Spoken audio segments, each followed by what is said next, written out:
இப்போது புதிய அறிமுகம் ஆச்சி ஹோட்டல் சாம்பார் 50 கிராம் ரூபாய் 20 மட்டுமே.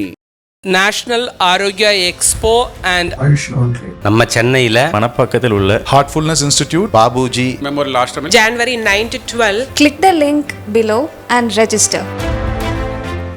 GT Holidays, South India's #1 travel brand. You know you are special when you're with GT Holidays. நக்கிர நேயர்களுக்கு வணக்கம். இன்று நம்முடன் கருத்துக்களை பகிர்ந்து கொள்ள இணைந்திருக்கிறார் அதிமுக ஒருங்கிணைப்பு குழுவின் புகழேந்தி அவர்கள். வணக்கம் சார். வணக்கம் ராஜவேலு. நக்கீரன் வணக்கம். ராஜவேலுக்கு வணக்கம். பார்க்கின்ற நேயர்களுக்கு நெஞ்சார்ந்த நன்றி. அதிமுக கூட கூட்டணி வைக்க யார் இருக்கா, எந்த கட்சி இருக்கு அப்படிலாம் எல்லாரும் பேசுனீங்க. அதிமுக எடப்பாடி அணின்னு சொல்லணும். சரி, எடப்பாடி அணி கூட கூட்டணி வைக்க எந்த கட்சியும் இல்லை, மெகா கூட்டணி அமைக்கப்படும் சும்மா சொல்லிட்டு இருக்கிறாரு, தொண்டர்களை ஏமாத்திட்டு இருக்கிறாரு அப்படின்லாம் விமர்சனம் கடுமையாலாம் வைக்கப்பட்டது. இப்போ இன்னைக்கு பாமக அன்புமணி ராமதாஸ் இன்று காலை சந்தித்து கூட்டணி வைத்திருக்கிறார். அதுக்கப்புறம் செய்தியாளர் சந்திப்பு நடந்தது. இந்த கூட்டணி இயற்கையாக அமைஞ்ச கூட்டணி, ரெண்டு கட்சி தொண்டர்களும் நிர்வாகிகளும் தலைவர்களும் விரும்பிய கூட்டணி, வெற்றி கூட்டணி, மேலும் சில கட்சிகள் கண்டிப்பாக வரும் அப்படின்லாம் சொல்கிறாங்க. யார்? அன்புமணி ராமதாஸா? ஆமா, பாட்டாளி மக்கள் கட்சி தானே அவரு. ஆமா, பாட்டாளி மக்கள் கட்சி யாரு இப்ப தலைவர்? இவங்க எங்களுக்கு அதிகாரம் இருக்கு, எங்களுக்கு அதிகாரம் கொடுக்கப்பட்டதுன்னு அன்புமணி தரப்பு சொல்றாங்க. அதை மீறி அவங்க கோர்ட்டுக்கு போயிருக்கிறாங்க. சார், பாட்டாளி மக்கள் கட்சி எனக்கு ஒன்றும் விரோதமான கட்சியோ எனக்கு ஆகாத கட்சியோ இல்லை. அங்க நிறைய நண்பர்கள் இருக்காங்க. இப்ப அந்த கட்சி ரெண்டா பிளந்து நிற்குது. பெற்றெடுத்து வளர்த்து மாதா பிதா குரு தெய்வம்ன்றான். படிக்க வைத்து ஒரு டாக்டரேட் வாங்கி கொடுத்து, அதுக்கு பின்னாடி டாக்டரேட் வாங்கின பின்னாடி அரசியலுக்கு கொண்டு வந்து, அதுக்கு பின்னாடி அரசியலுக்கு கொண்டு வந்த பின்னாடி ஒரு எம்பி இல்லாமலேயே மத்திய அமைச்சர் பண்ணி பல தலைவர்களுக்கு ஐயா ராமதாஸ்னா தெரியும். ஒரு நேரத்துல என் குடும்பத்திலிருந்து யாராவது பாலிடிக்ஸ் அரசியலுக்கு வந்தா முச்சந்தில் நிற்க வச்சு அடிங்கம்பார். அப்படிலாம் பேசுறவர் இந்த கொள்கைக்கு எதிர்ப்பா இவரையெல்லாம் கூட்டு வந்து நிறுத்தி இவ்வளவு பண்ணார் அன்புமணி ராமதாஸ். ஏன் இதை சொல்ல வரேன்னா, அதனுடைய நிறுவனர் ராமதாஸ். அப்ப நிறுவனருக்கு ஓட்டு போடுவீங்களா, இல்ல அவர் வளர்த்த பையன், அவரே சொல்றாரு வளர்த்த கடா மார்புல பாயுது அப்படின்னு சொல்லி ஏதோ திட்டுறாரு. அது அவருடைய உரிமையை, அவருடைய பையனை திட்டிக்கிறாரு. ஆகவே அப்போ இது மாதிரி பிரச்சனைகள் வரும் பொழுது என்ன பண்ணணும்? அவர் ஒதுங்கிட்டு எங்க அப்பாவுக்கு இப்போ எங்க அப்பா நிறுவனர், பிஎம்கேவுடைய நிறுவனர், அவரோட நான் தகராறு பண்ணிக்க விரும்பல. இது ஒரு ஜாதி கட்சியா இருந்தது, அரசியல் கட்சியா மாத்தினாரு, அங்கீகாரத்தை வாங்கி கொடுத்தாருலாம் சொல்லி ஒதுங்கிட்டு இருந்தா நல்லா இருந்திருக்கும்.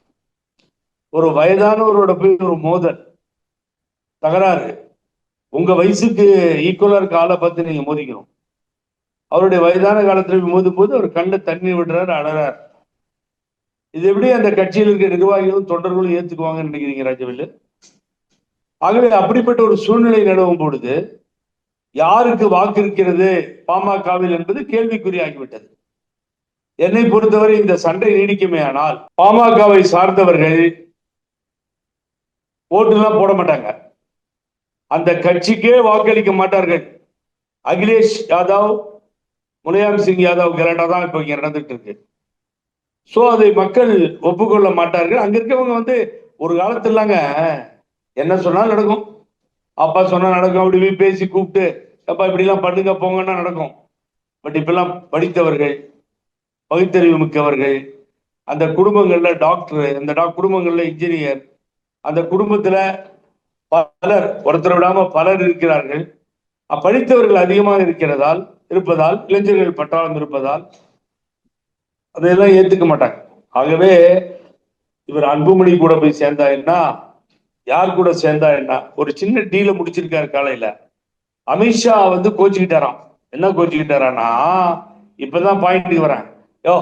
அலைன்ஸுங்கிறான், ஒரு அலைன்ஸு காணும், ஒண்ணு காணும், யாரும் இந்த ஆளை தேடிட்டு வர மாட்டேங்கிறாங்க, வர்றவங்களையும் சேர்த்துக்க மாட்டேங்கிறான் இந்த ஆளு, அந்த ஓபிஎஸ் கூட வச்சுக்கிறதுல யாரையும் வச்சுக்கிறது இல்ல, இப்படி எல்லாம் பண்ணிட்டு இருக்காருன்னு அமித்ஷா கொஞ்சம் கோபமா இருந்திருக்காரு. அமித்ஷா கோபமிட்டு வேலுமணிகிட்ட சொல்லியிருக்காரு, இதெல்லாம் சரியா வராது இப்படி பண்றதுன்னு. அதுக்குதான் அடிச்சு மோதிக்கிட்டு காலையிலேயே இப்படி ஒரு நிலைமை ஆயிட்டு, நாங்க பாருங்க ஒரு கூட்டணி அமைச்சிட்டு, இப்ப நீங்க கேட்டீங்களே யாருமே வரமாட்டாங்கன்னு. சார், உடைந்து சிதைந்து அந்த கட்சி வலுவிழந்து வாக்குகளை இழந்து நிற்கிறது.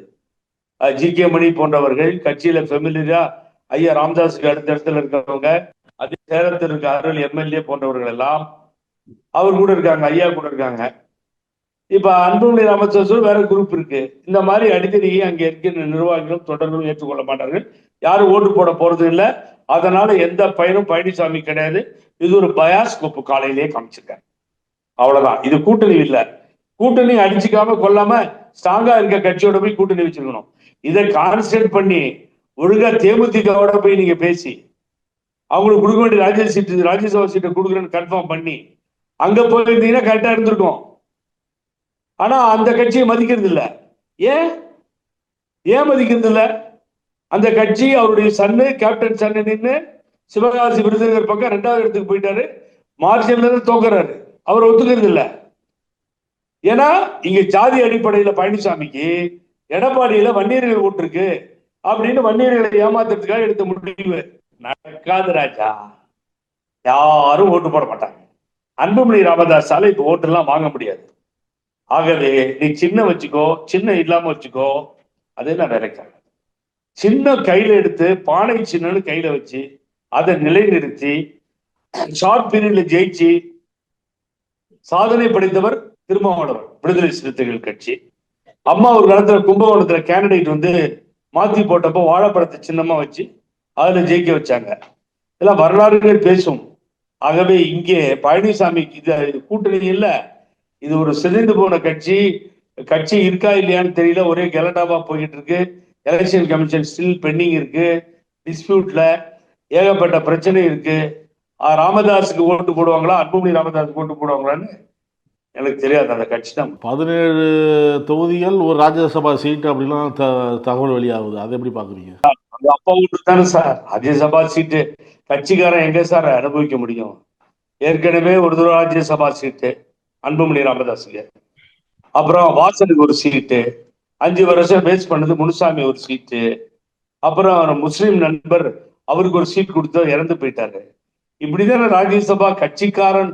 எந்த கட்சிக்காரனை தேடி தேடி அம்மா எங்கேயோ மூலையில இருப்பவர்கள் அந்த மனுவுல பார்த்து டிக் அடிச்சு கட்சிக்காரனுக்கு கொடுத்து காலங்கள் மாறி இப்ப வந்து காலை பிடிச்சு கூட்டணிக்காக வாங்கன்னு சொல்லி கொடுக்க வேண்டிய ஒரு சூழ்நிலை ஏற்பட்டுச்சு. இதுல நீங்க ஒன்னே பார்த்துக்கணும் நல்லா. தேமுதிகவை இழந்தால் ஏதாவது தேமுதிக அவங்க காலில் போய் விழுந்து, அந்த அந்நியார் காலில் கீழே விழுந்து, ஏதாவது சசிகலா அம்மா காலில் விழுந்த மாதிரி விழுந்து, கேப்டன் ஒய்ஃப் காலில் விழுந்து ஏதாவது பண்ணா உண்டு. இல்ல பாமகவை நம்பி போனா இப்ப பாமக சூழ்நிலை சரியா இல்லை.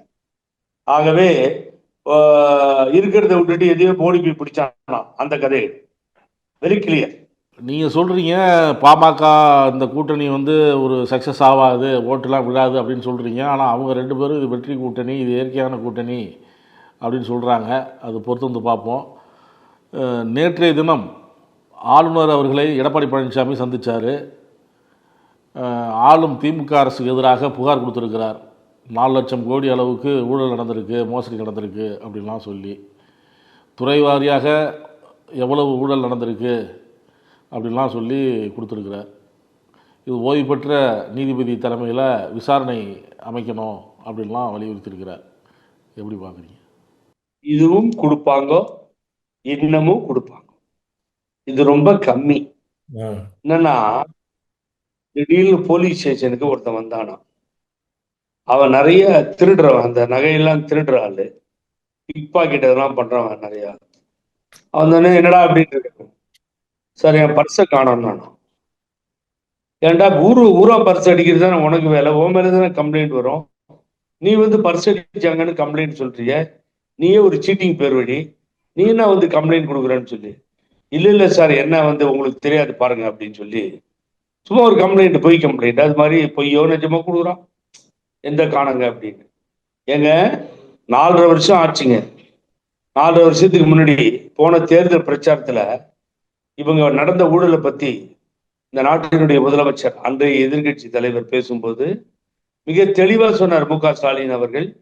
நாங்க வந்தவுடனே ஒரு பெரிய ஸ்பெஷல் கோர்ட், சிறப்பு நீதிமன்றம் அமைக்கப்படும், ஜட்ஜெல்லாம் அமைச்சு விசாரணை செய்வோம், இந்த ஊழல்ல இருந்து இவங்களை தப்ப விட மாட்டோம் சொன்னாரா இல்லையா சார்? ராஜவேலு ஞாபகம் இருக்கா உங்களுக்கு? சொன்னாங்க. நடந்துச்சா? நடக்கல. எஃப்ஐஆர் போட்டாங்களா? சில பேர்த்து மேல போட்டாங்க. டிவிஎஸ்சி ரைடு விட்டுச்சா? பல பேர்த்து மேல விட்டுச்சு. டிவிஎஸ்சி ரைடு விட்டோடனே இங்க இருந்து ஒரு குரூப் எங்க ரைடு நடக்குதோ அங்க போய் நின்றுட்டு கரெக்டா பண்றது. அங்க இருந்து குரூப் திருப்பி இன்னொரு இடத்துல ரைடுனா அங்க இருந்து இங்க போய் ஒரே கரெக்டா பண்றது. இதையெல்லாம் நம்ம கண் கூட பார்த்தோமா? அந்த ரைடு விட்டதெல்லாம் என்னாச்சு? ஒரு ஆக்ஷனும் எடுக்கல. அவங்க மேல அவங்கள யாரையும் 4.5 வருஷத்துல தொடவும் இல்லை, அரெஸ்ட் பண்ணவும் இல்லை. நேத்தி சார் இத பத்தி பேசுங்க சார், டைவர்ட் பண்ணாதீங்க. என்னை பத்தி எதுவும் கேட்காதீங்க. எங்க ஆட்சி ஊழலை பத்தி ஏன் டைவர்ட் பண்றீங்க நீங்க? இந்த ஆட்சியில தான் இவ்வளவு ஊழல் நடந்திருக்குங்க, நாங்க ஆதாரத்தோட கொடுத்துருக்கோம்ல அப்படின்னு ஊழல் குற்றச்சாட்டில் மிதந்து ஊழல் குற்றச்சாட்டு விசாரணைக்கு உட்பட்டு இருந்த பழனிசாமி இப்ப விரலை காண்பித்து மு.க. ஸ்டாலின் அவர்களை கேள்வி கேட்கிறார். அதே மாதிரி அது நடந்த மாதிரியே நீங்க பாத்தீங்கன்னா அடுத்தது கொடநாடு கொலை கொள்ளை. நான் விசாரிச்சு சொல்றேன்னு சொன்னாரா? விசாரிச்சாரா? அது விசாரணை நடைபெற்று முடிந்ததா? 4.5 வருஷம் ஆயிடுச்சு. அம்மா சாவில் மர்மம் ஆச்சு. அதை தொண்டர்களுக்கும் அதிமுக காரங்களுக்கும் சொல்றேன்னாரு. கமிஷன் போட்டு ஆறுமுகசாமி கமிஷன் போட்டு ஏதாவது நடந்திருக்கா? மெகா சிட்டி ஊழல், அந்த டி நகர்ல தண்ணி நிக்குது, காலுக்கு மேல நிக்குது இப்ப மழை பெஞ்சாலும். அப்ப பழனிசாமி 1000 கோடி ஊழல் பண்ணாரு. என்னன்னு கேட்டீங்கன்னா 974 கிலோமீட்டர் என்னவோ நீர் கீழே போயிடுது, வாட்டரு நிக்காவே நிக்காது. என்னுடைய ஆட்சியில் மாபெரும் சாதனை, நான் செஞ்ச சாதனைய ஏசியால யாரும் பண்ண முடியாதுன்னா ரொம்ப பயங்கரமா சிறப்புரை. இப்ப பேசினாரு ஒரு மேடையில பேசும்போது ஒருத்தர் கேள்வி வேண்டாம் பக்கத்துல, அது மாதிரி எல்லாம் பேசினாரு. அதுல ஃப்ராட் இருக்குன்னு சொன்னாரு முதலமைச்சர். உடனே ஒரு கமிஷனை போட்டாரு. அந்த கமிஷன் என்கொயரி முடிஞ்சது, ரிப்போர்ட் வந்துச்சு. என்னாச்சு? குப்பைக்கு போச்சு. சோ இந்த கமிஷன் ரிப்போர்ட்டை வாங்கிட்டு 4.5 வருஷமா எடப்பாடி பழனிசாமிக்கு சப்போர்ட்டா இருந்தது யாரு சொல்லுங்க சார்? அசம்பிளியில நின்னா போதும் இந்த உருவம், சபாநாயகருக்கும் மகிழ்ச்சி, முதல்வருக்கும் மகிழ்ச்சி, ஆஹா எதிர்கட்சி தலைவர் வந்துட்டாரு. என்ன இப்ப எதிர்கட்சி தலைவர் ஆப்படிக்கிறார், வாங்கிக்கோங்க, வேற வழியே கிடையாது. ஏன் விட்டு வச்சீங்க? ஜெயில இருக்கவர் வெளியில விட்டதால தானே இப்ப உங்க மேல போய் கம்ப்ளைண்ட் கொடுக்குறாரு அவரு. இன்ன வரைக்கும் சரியான பதில் உண்டா திராவிட முன்னேற்ற கழகத்துல இருந்து? 4500 கோடி சுப்ரீம் கோர்ட் போச்சு என் மேல கொடுத்தீங்களே, என்ன கிழிச்சிங்கன்னு கேட்கிறாரு அவரு. அவர் சொல்றாரு பேர் சொல்லி, RS பாரதி என்ன கிழிச்சாருன்றாரு. RS பாரதி அப்பப்ப திட்டுவார், கோபம் வந்துட்டா அம்மா பேசுவார், அதிமுக பேசுவார், அது ஒரு வாடிக்கை. பரவாயில்ல விடுங்க, பேசி போட்டுங்க. RS பாரதி நேத்தி கேள்வி கேட்கிறாரு, என்ன கிழிச்ச நீ கேஸ் போட்டு? நாங்க கேஸ் எல்லாம் ஃபேஸ் பண்ணியாச்சு கோர்ட்ல, ஒன்னும் ஆட்ட முடியாது அசைக்க முடியாது, என்ன நாங்க கொண்டு போய் கவர்னர்கிட்ட கொடுத்துருக்கோன்னு. கவர்னர்கிட்ட கொடுத்த பார்ட்டு இவரா செஞ்சிருக்காரா இல்ல சென்ட்ரல்ல இருந்து கொடுக்க சொல்லி அதை ஃபார்வர்டு பண்ண சொல்லி அது மேல ஏதாவது பண்ணலாமான்னு நினைக்கிறாங்களா எனக்கு தெரியல.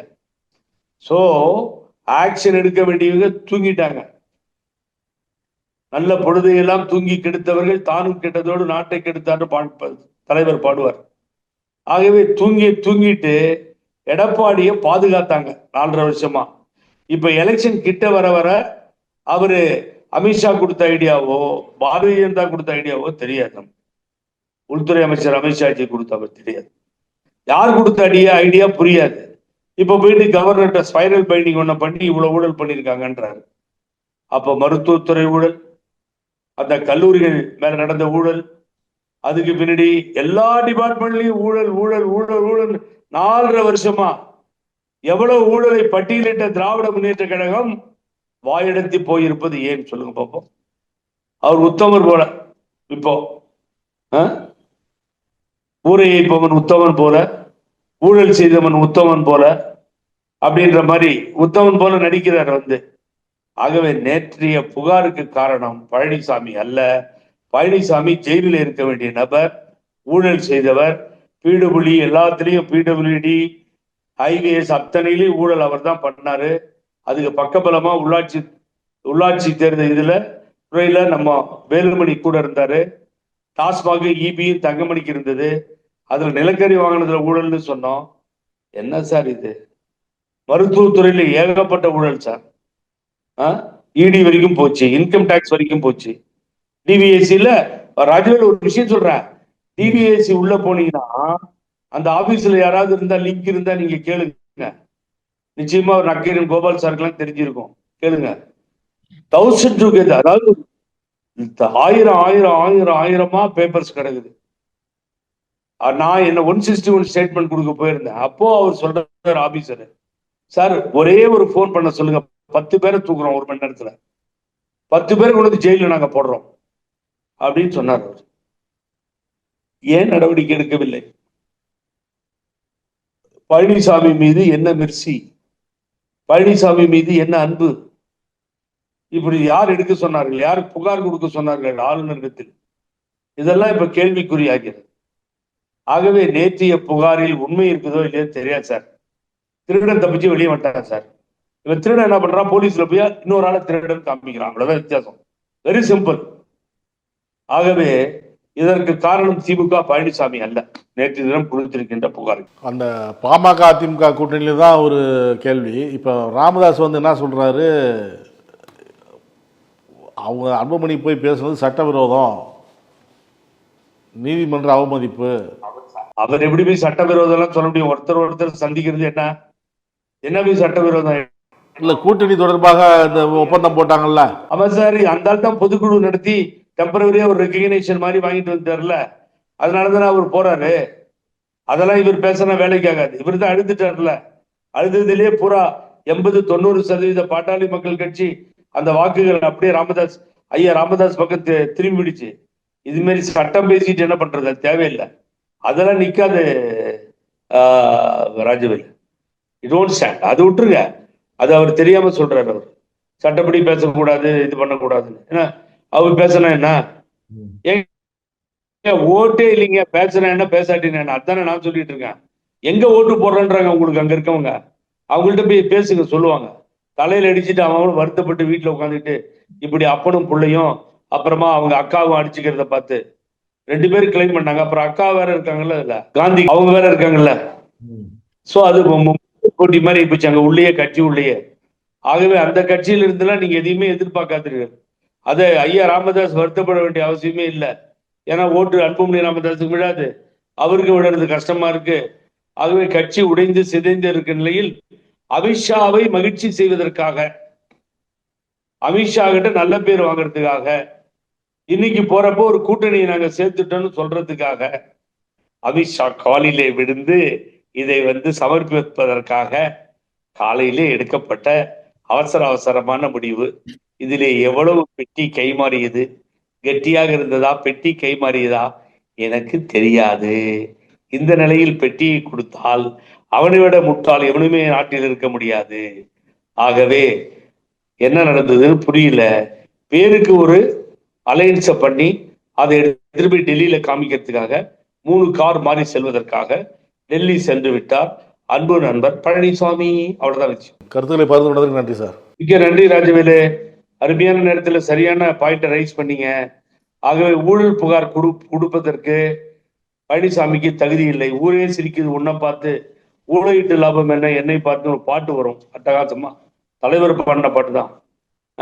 ஊழல் செய்தவன் உத்தமன் போலே ஊரை இடிப்பவன் சாமியை போல நடிக்கின்றான், கோயிலை இடிப்பவன் சாமியை போல நடிக்கின்றான், ஒரு நாள் பல நாள் திருடன் ஒரு நாள் சிறையில் அப்படின்னு இதெல்லாம் செய்யாம விட்டாங்க திமுக. ஃபேஸ் பண்ணிட்டோம், எலெக்ஷன் வந்துருச்சு.